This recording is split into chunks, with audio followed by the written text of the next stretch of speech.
more pink slips for state workers here in Connecticut. Almost 100 workers with the Department of Developmental Services were laid off today. Just the latest round of layoffs in an attempt to fix that huge state budget deficit. Lawmakers working against the clock now, trying to come up with a budget deal. News 8's Jason Newton is live in Hartford tonight with what's on the table now. Jason.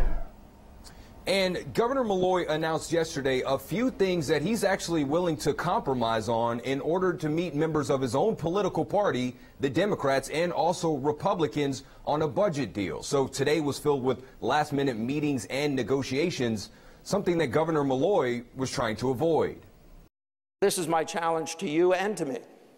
Let's not pass a budget on the final day of this session this year. Let's do it so that we can spend those final days working on other proposals, both yours and mine. 3 months ago, Governor Malloy had high hopes as he gave his State of the State address.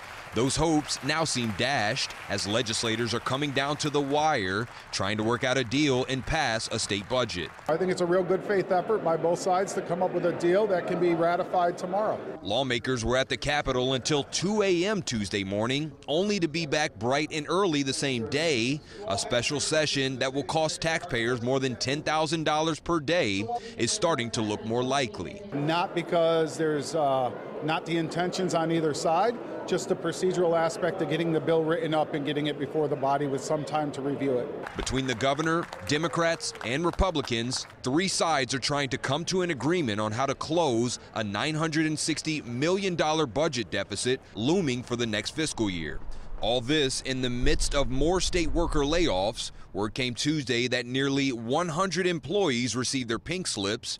Republican leaders blame union heads for not being open to new negotiations. A lot of these savings could be made by making small changes to the contract and saving jobs.